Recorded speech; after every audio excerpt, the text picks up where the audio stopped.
Hello, my name is Filip Mrvelj. I am from Slavonski Brod, the biggest border town in European Union nowadays. I am the only 3D anamorphic painter in Croatia. As I know, I'm the only. If you look for the countries of the former Yugoslavia, you will see that I am only 3D street artist in this part of Yugoslavia. So there is nobody in Slovenia, Montenegro, Serbia. In Austria, I don't think there is no also somebody that painting like me. So it's, if you said I'm the only professional painter on the group of 20 million people. What to say about me? I started to paint anamorphic pictures 4 years ago in my hometown. I'm the classic painter. This is just something that I do, something different. It's very good thing for the lots of different events, for the festivals.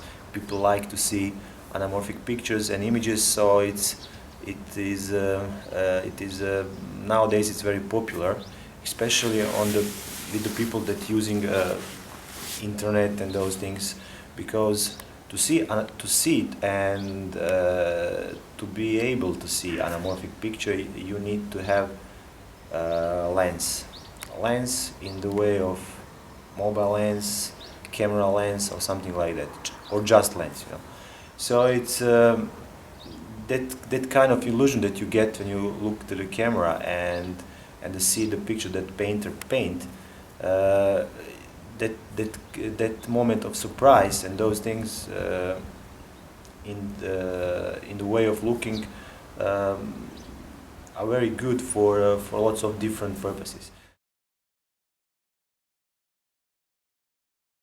I was, well, during my 4 years career of the anamorphic painter, I was traveling around Europe, Middle East. I was painting in Romania, Netherlands, Germany, Austria, Bosnia and Herzegovina, Qatar.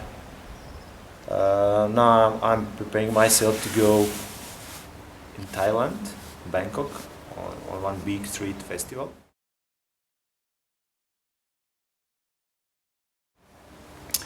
The image that you see in the behind of me, it's the biggest anamorphic painting made by one person. This is my picture. I made it 2 years ago. It has 1,300 square meters. I need 25 days to paint this picture. It's not official. It's not official largest anamorphic picture, because we didn't send application to the Guinness. But I can tell you that in this moment the biggest is 2,500 square meters. It was made with 200 people in 2 hours or 3 hours on the Middle East in Bahrain. So now I'm in communication with the Guinness to put this one in the Guinness Book of Record in the new category that will be the biggest anamorphic painting painted one person. You know, with 5 guys last year in Netherlands, I made the longest anamorphic picture in the world. It was official, and Guinness put it in the Book of Record. We made the longest anamorphic picture and the picture is long 140 meters. And I can say that I'm the part of the Guinness now. Little bit official, but I'm the part, you know.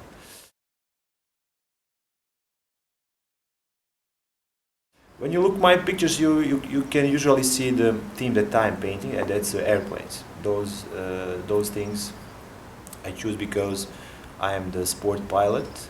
I live near the sport airfield, you know, and this is something that represents me, you know. And it's much easier when you're painting something and you're on the street and you are surrounded with the people and you want to represent yourself. It's much easier for you if you paint something that is part of you, you know. So there is no acting in that, and it's that energy people recognize, you know.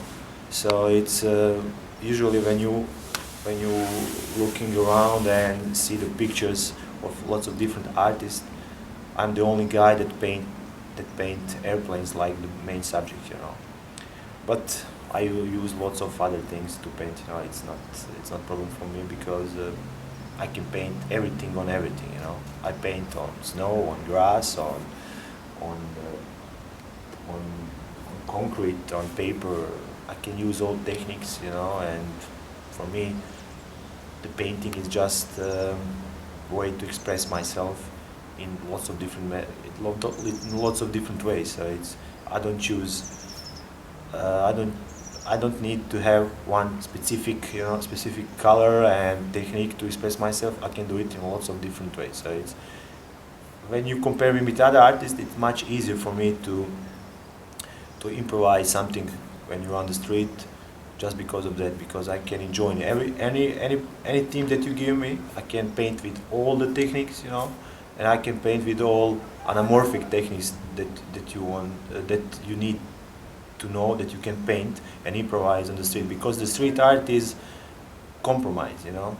When you're on the street, you never have the perfect conditions for painting. So that's why I said always to my students and the people when I'm talking about the street art is always compromise of lots of things.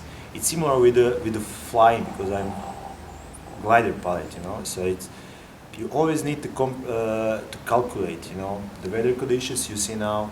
There is about raining, you know. So if you paint with the colors that can be washed by rain, you know, you need to be fast. You need to be how to say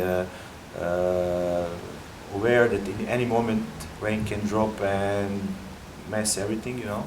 I have a couple of times something in situation like that, you know. You always have the people on the street, and people want to ask you, you know, what are you doing? Where are you come from? You know, how do you like my country? Oh, lots of different questions. And when you are in the process of painting, you know, and if you don't have continuum, you know, you have lots of small questions. You have lots of small things that everybody asks you, and those things, and you're not concentrating on the picture. That took your time, you know, and you usually have you don't usually have all day, you know. You need to paint for a couple of hours, and I don't know. So it's the picture that you see on the internet or in the live. It's always compromise of street painting, you know. As I told you, now I'm preparing myself to travel on Bangkok on some street festival. After that, I'm in Germany and in Qatar again. We had one big project with some airplanes, my favorite team, you know. And after that, I'm in Netherlands, and I will traveling around Europe. And in the end of August and beginning of September, I have one big project in Romania. And this is the best part of the painting, the chance to travel, to meet the people, to meet the artists. And I always tell myself, you know, I'm very thankful to, well, you can say to God, to give me the chance that I can, with just my hands and my creativity, explore the world and other people. So I'm really, really blessed.